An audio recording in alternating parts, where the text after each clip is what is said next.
Ampanatsara no iara-pananao ry havana ary ampitiavana mitomananao hiaraka imbombavaka amin'izao tolakandro izao dia ho ampitombona aminao sy ny ankonanao anie ny fahasoavana mampiadanana avy amin'Andriamanitra raitsika sy Jesoa Kristy Tompo sy mpamonjy atsika. Ny tikatenombonana moa araky ny fiainatsika no entina vakina mandritry ny fitombavaka.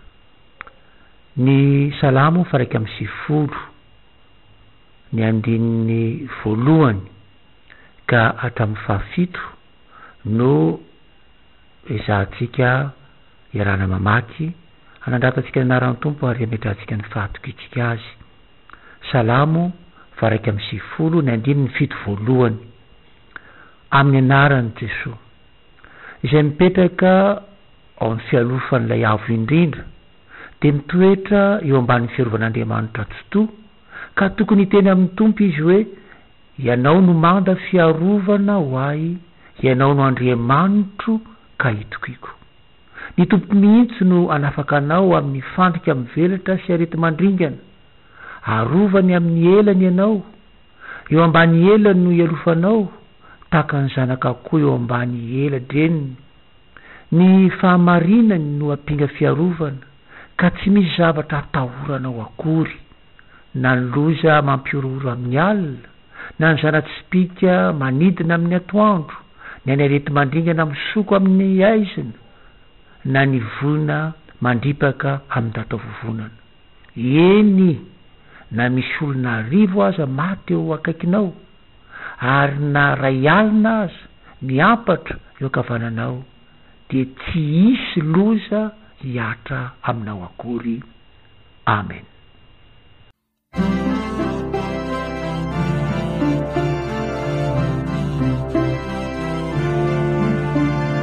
Jesu panjaka malaza no Tompo panjakanay, mahery sy tsara indrindra ka izy no aronay, mendrika ankalazana noho ny heriny, elatany sy lanitra koa mizoa mandazany, ny Tompo panjaka mahery io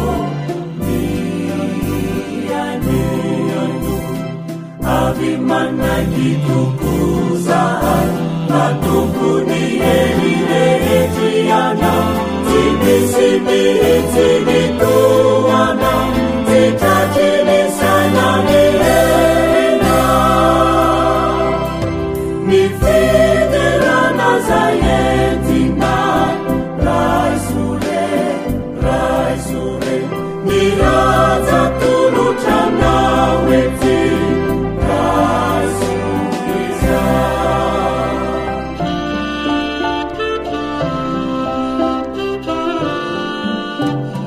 Tompo mpandahatra eny mpanao zao rehetry zay, mizara sy tendry ataony de tsara sy maso, mendrika ny oderana ny fandaharany, atolory ho azy ny saotra fa izy tandrifiny, ry Tompo panjaka mahery io avy manaiky tokozahay matompony hery rehetriana, tsy misy mihitsy ny toana, tsy tratry ny sainany herina, ny fiderana zay entinay raisore, ny raja tolotranao ety raisoriza.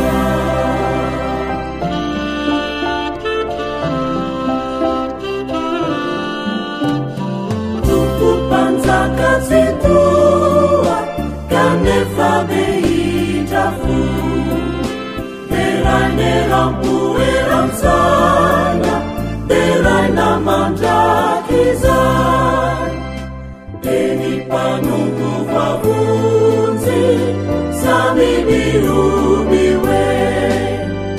Aleluia uamini yangu Fazeso nutupunai Ritupu panza kama helio Niyangu Avimana kitukuzahan Matunguni eliletiana Simi etibituana Zitatili sainani elina Mifidera nazayentina Rasule Niaza turutana weti Rasuliza Ivavaka isika Andriamanitra rainay io manondrika ny lohana sy ny fona eto anatrehanao izahay manaja anao manome voninahitra anao manaiky fa tsy misy Andriamanitra ivelanao ary tsy zavatra tonga foana ety ambany masoandro ety raha tsy ianao no mamela izany tranga satria voafehanao ny voary manontolo ao aminao ihany no misy ny fiarovana ianao no manda tsy azo ny fahavalo na iza ianiana ianao ihany no azo itokina dia no Andriamanitra velona ianao Jesosy Kristy avy any Nazareta ianao no mpanafaka ianao no mpamonjy ary sotanao izay amin'ity fotoana omenao ity indrindra mo atsarovana ny herinandro masina izay diavinay fa ianao ilay Andriamanitra mihitsy nanolotra amin'ny tenanao mba ho avitra ho anay sotranao tompo lehibe izany fitiavanao izany ary tsy takatry ny sainay mihitsy ary mpanao salamo ary dia mihika mihitsy hoe ianao ihany ianao ireny Andriamanitra mitokiny dia miombona aminy izay mahatoky fa ianao ilay Andriamanitra sady rainay no efa tantana sy ny fibranay amin'ny anaran'i Jesosy no fanasany vavaka izany amen. Ny andraisantsika ry havana ny fampaherezana dia arak'izay voasoratra amin'ny filazantsara araky ny Lioka filazantsara araka ny Lioka 17:20 ny andininy 17:20 ka hatramin'ny 5:20 filazantsara araka ny Lioka 17:20 manomboka amin'ny andininy 7:20 ovaka itsika amin'ny anaran'i Jesosy izany teny voasoratra izany. No vorian'ny Pilato ny lohandohan'ny mpisorona sy ny manam-pahefana jiosy ary ny vahoaka ka nilazany hoe nentinareo taty amiko io lehilahy io fa hoe nampiodina ny vahoaka izao efa nanadina azy teo anatrehanareo saingy tsy nahitako eloka na iray aza io lehilahy io tamin'izay nampanganareo azy.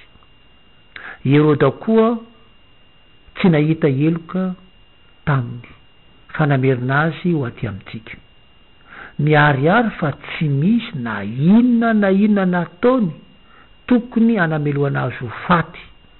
Noho izany asaiko kapohana izy dia alefako. Fa isaky ny fankalazana ny Pasika i Pilato dia tsy maintsy mandefa mpifatotra anankiray ho azy ireo. Kanjo indray ny oraka izy rehetra nanao hoe vono io fa i Barabasy alefa ho anay. Fa ity Barabasy ity dia nisany nanao fikomiana tao an-tanàna sady nahafaty olona ka natao amponja. Dia mbola niteny ihany Pilato satria te andefa ny Jesosy kanefa ny antsoantso mafy ny vahoaka nanao hoe omboy amin'ny azo fijaliana io. Dia niteny fanotelo indray Pilato nanao hoe inona ary no ratsy nataony tsy hitako velively izay eloka tokony hahafaty azy. Noho izany asaiko ho kapohana izy dia alefako.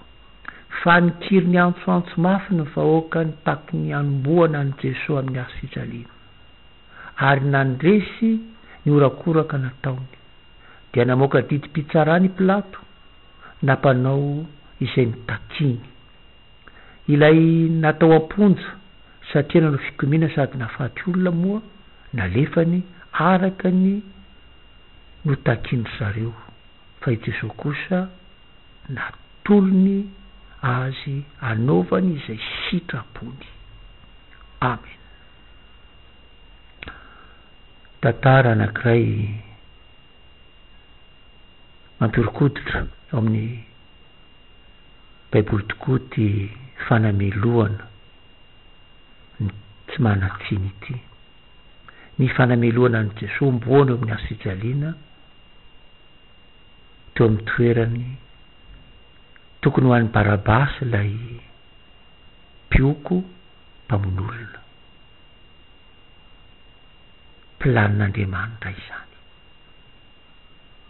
Nandritry ny niarahan'i Jesosy tamin'ireo mpianany telo taona dia efa nanambara izany planin'Andriamanitra izany Jesosy tamin'izy reto fa tsy takatry ny sainy. Fandramasa dia manambara fa efa intelo Jesosy nanambara izany tamin'ny mpianany. Luka 9:20 dia izao no voasoratra. Luka 9:20 ny andininy faraka amin'ny 30 naran Jesosy nalainy Jesosy eo aminy kosa ny 12 ny lazainy hoe miakatra ho an'i Jerosalema ary izao isika ka ho tanteraka avokoa izay voalaza amin'ny soratra masina tamin'ny alalany mpaminany momba ny zanak'olona eny atolotra ny hafa firenena izy ka ho isony isetrasetrany hororany ary rehefa nokapony dia ho vonoany ho faty kanefa hitsangana velona amin'ny andro fahatelo. Tsy misy azony rety mpianatra nefa izany fa teny miafina taminy ka tsy fatany izay nolazainy Jesosy. Fanteliny io nolazainy Jesosy ny fahafatesany tamin'ny mpianatra io. I Petera aza dia tsy nanaiky izany planin'Andriamanitra izany ka ny teny mafy azy Jesosy tatsika amin'ny fahazantsara araka Marka 5:12 satria tsy sitrany ny anaiky izany fahafatesana azon'ny tompony izany. Fo Jesosy lalana tsy maintsy isoraka izany ka miala ka hivoaka ianao ry Satana. Ny foto-kevitry ny afatr'Andriamanitra ho atsika ary amin'izao tolakandro izao dia ny hoe tsy misy mahasakana ny planin'Andriamanitra. Tsy misy mahasakana ny planin'Andriamanitra ry havana. Voalohany izao dia hitantsika eto fa tsy misy mihitsy fahefan'olombelona mahova izay lamina efa napetraka Andriamanitra. Tsy misy mihitsy inona fahefan'olombelona manova izay lamina efa napetraka Andriamanitra. Luka 9:20 ny andininy 2:20 izao no voasoratra naran Jesosy. Dia niteny fanontelo indray Pilato nanao hoe inona ary ny ratsy nataony, tsy hitako velively izay eloka tokony ahafaty azy, noho izany asaiko kapohana izy dia alefako. Intelo Pilato no niezaka anao izay tsy ahafaty an'i Jesosy Kristy eo amin'ny asa fijaliana. Izy ny tompo-pahefana, izy rery ihany no afaka mamoaka ny didy amandalana anomboana olona eo amin'ny asa fijaliana. Niezaka mafy mihitsy ty Pilato ty, nampiasainy daholo ny fahefany sy ny fahendreny, ny fahalalany rehetra. Manomboka amin'ity andiny 7:20 ty, rehefa no adidiny Pilato Jesosy dia voalaza hoe tsy hitany mihitsy izay tokony ahameloka azy. Ny za ndray nalefa tany amin'ny Herôdy fa nare izy hoe tany Galile koa. Herôda zay fahavalony fa nalefa amin'ny tany ray Jesosy sao de mba de hitatsika fa na Herôda koa ary tsy nahita zay elony namerina azy nakany amin'ny Pilato, natolotry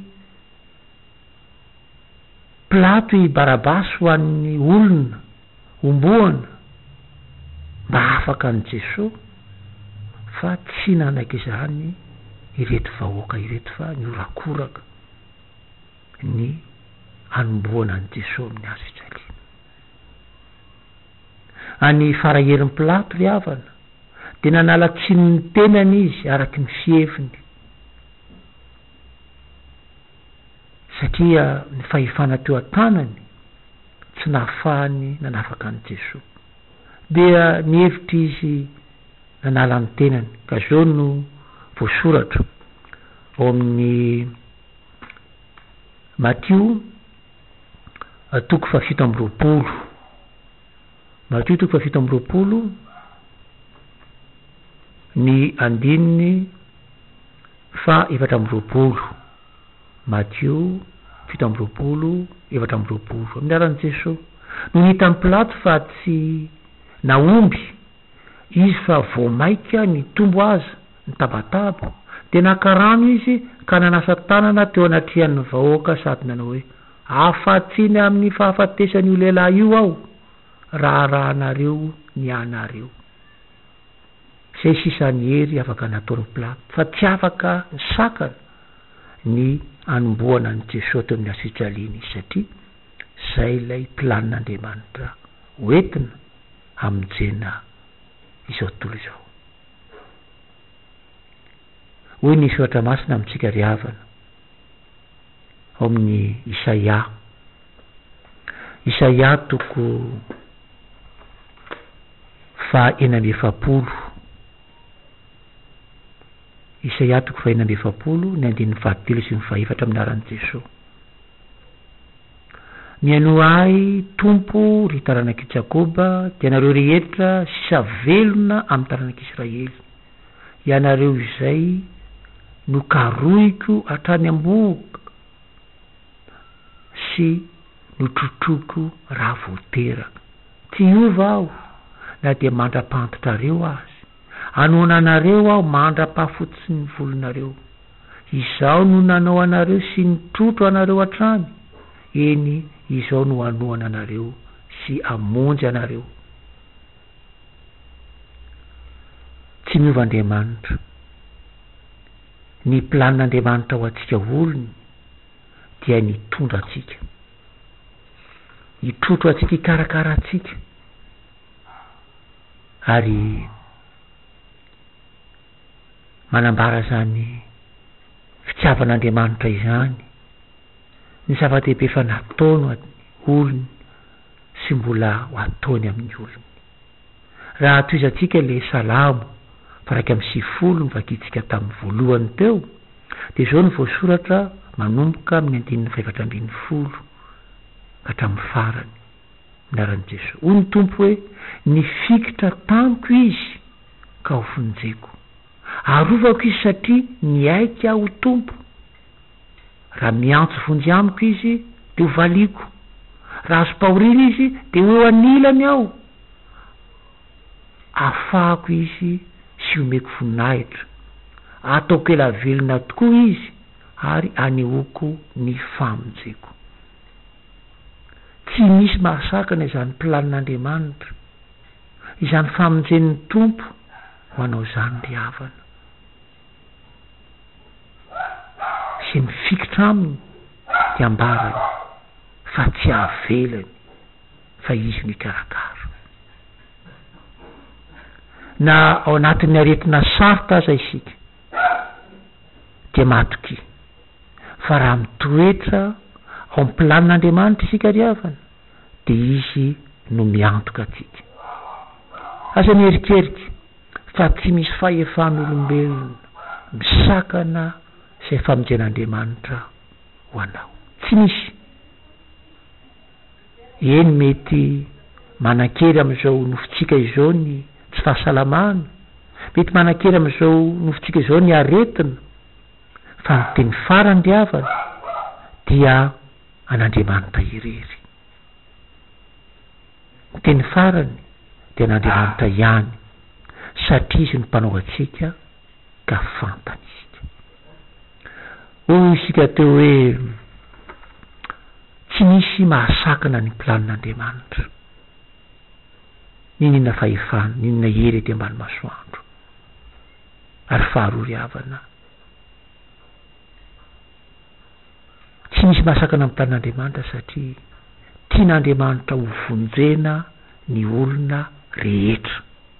Tian'Andriamanitra ho vonjena ny olona rehetra. Lioka 3:20 zao no voasoratra amin'ny 5:20. Lioka 3:20. Ilay natao amponja satria nanao fikomiana sady nafaty olona, moa no nalefa araky ny takindry zareo, fa i Jesosy kosa natorony azy anaovan'izay sitrapony. Ilay natao amponja satria nanao fikomiana sady nafaty olona, nalefa, navotsitra.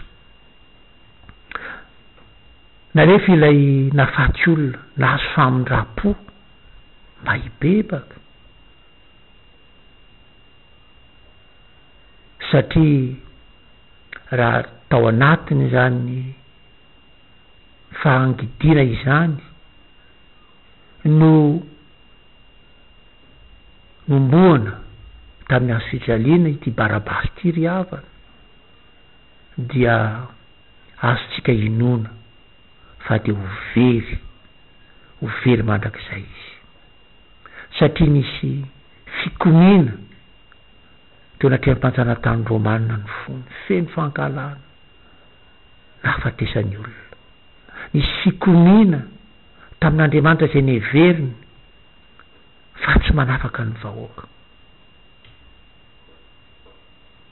Lasa ho any amin'ny fahaverezana mandrakizay.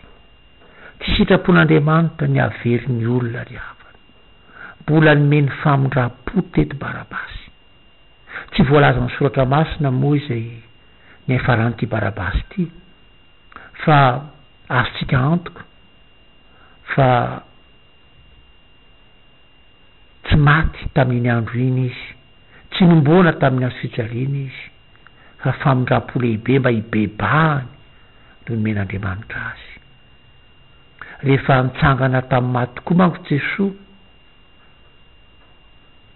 ny andro voalohany tamin'ny herinandro, dia maro ny tonga kristianina ny olona, ka nahazo fiainana, nahazo famelan-keloka, satria nino azy. Mba anisan'ireny ve Barabasy?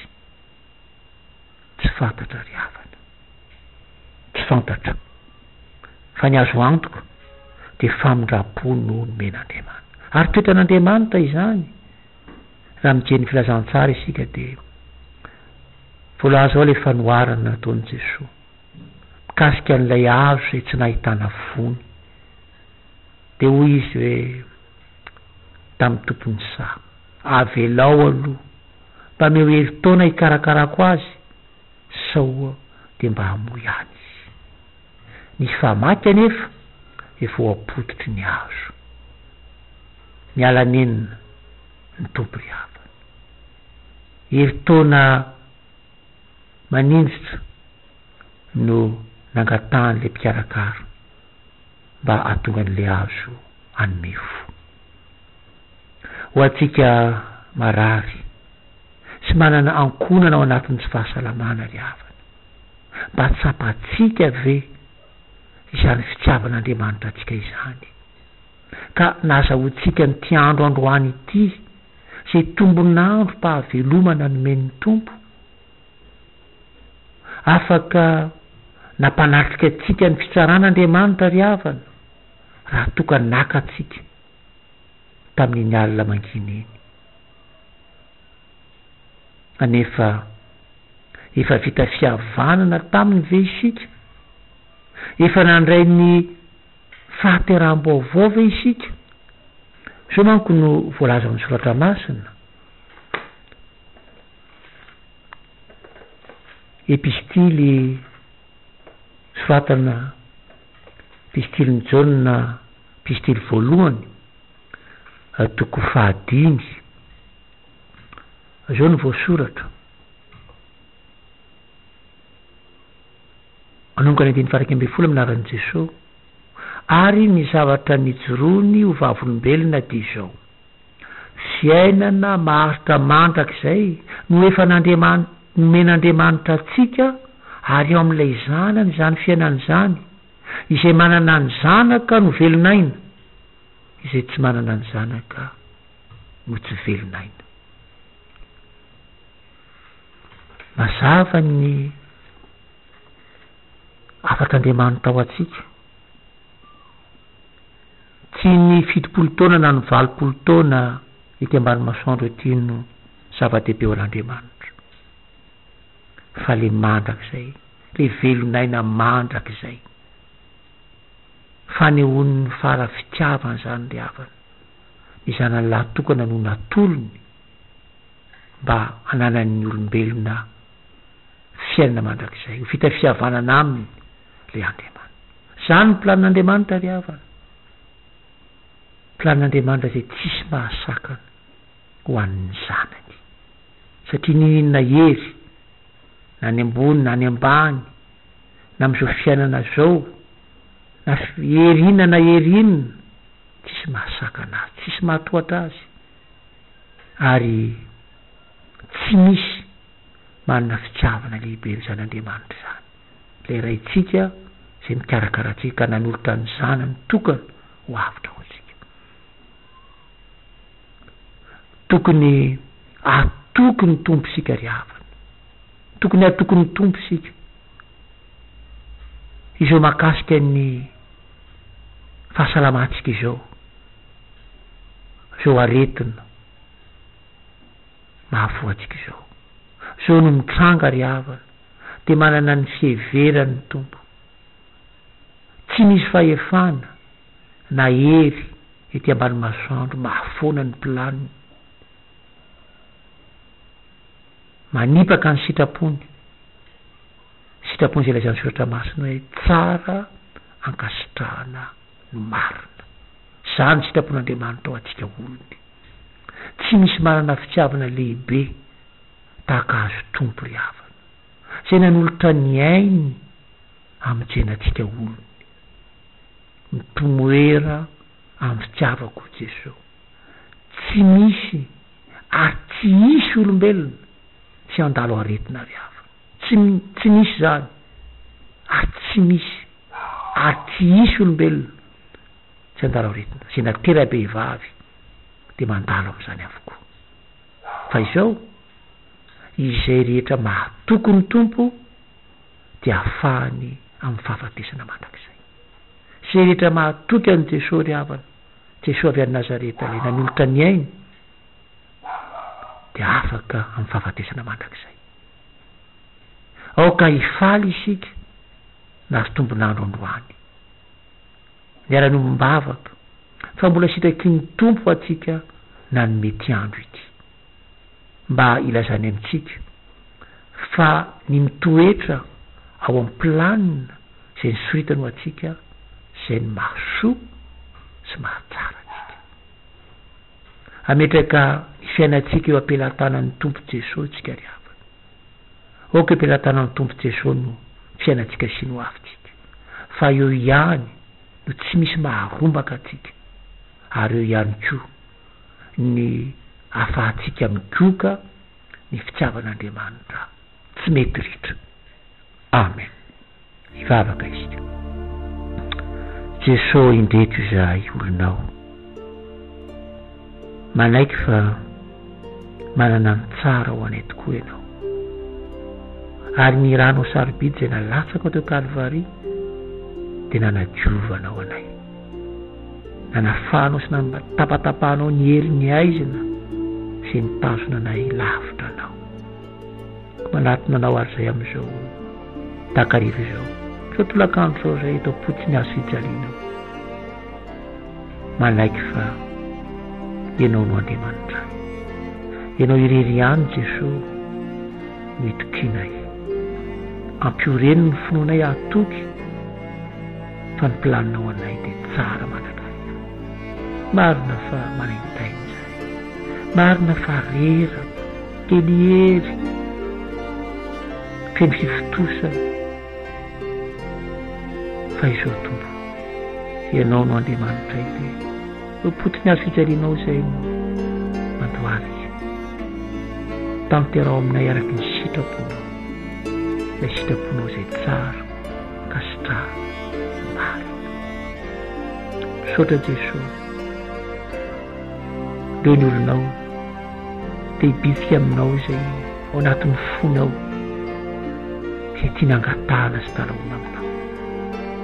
Nieno Jesosy na dia bitsibitsika mangina loka avy ao anatin'ny fony tsirairay avy mba enoy tompo. Rainay ozy any an-danitra ho masina ny eny anaranao, ho tonga ny eny fanjakanao, atao any ny sitraponao ety an-tany takony any an-danitra, homeo anay an'io izay anina sahaza ho anay, ary mamela ny eloko ay takony amelanay izay meloko taminay, ary aza mitondra anay amin'ny fakapanafa manafanay amin'ny ratsy fa anao ny fanjakana sy ny hery ary ny voninahitra mandrakizay.